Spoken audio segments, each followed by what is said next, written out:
તો ચૈતર વસાવાના લાફાકાંડવાળા વિડીયો સામે હવે સાંસદ ધવલ પટેલે આકરા પ્રહાર કર્યા છે।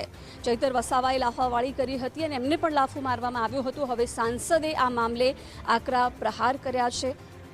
ચૈતર વસાવાની ક્રિમિનલ વિચારધારા અને માનસિકતા હોવાનું સાંસદ ધવલ પટેલે જણાવ્યું। કહ્યું, પરિવારોને ન્યાય મળે તે માટે અમે કટિબદ્ધ છીએ। ભરૂચના ઝઘડિયા ખાતે બનેલી અગ્નિકાંડની ઘટનામાં 2 લોકોના મોત બાદ હવે રાજકારણ ગરમાયું છે। જી હા, લાફાકાંડ બાદ હવે એકબીજા પર આક્ષેપ પ્રત્યાક્ષેપો થઈ રહ્યા છે। ત્યારે ચૈતર વસાવાની આ લાફાકાંડને સાંસદ ધવલ પટેલ કઈ રીતે જોઈ રહ્યા છે, આપણા જોડે ધવલ પટેલ ઉપસ્થિત છે, સીધી વાત કરીશું તેમના જોડે। જી ધવલભાઈ। જી, ભરૂચ જીઆઈડીસી ની અંદર 2 થી 3 દિવસ પહેલા એક દુઃખદ ઘટના બની હતી।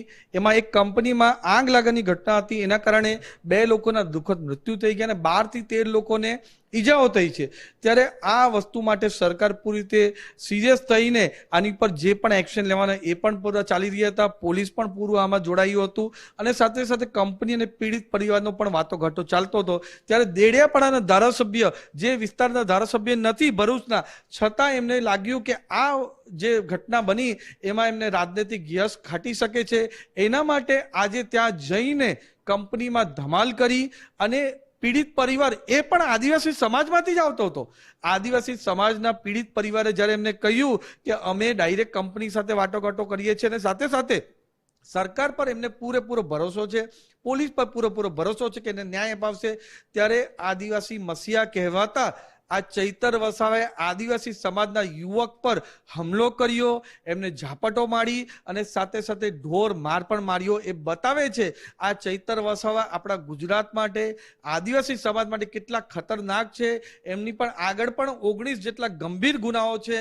હમણાં બેલ પર રહ્યા છે અને કોર્ટે બહુ સ્ટ્રિક્ટ એમની પર બધા જ શરતો મૂક્યા છે કે આ રીતની ઘટના એ ના કરશે। છતાં પણ એમનો જે સ્વભાવ છે અને જે એમની ક્રિમિનલ માનસિકતા છે એ પ્રમાણે આદિવાસી સમાજના યુવકને એમને ઢોર માર માર્યો છે। એ બતાવે છે કે આદિવાસી સમાજથી કેટલી નફરત કરે છે અને પોતાની રાજનીતિ માટે એ આદિવાસી સમાજના યુવકને પણ મારશે।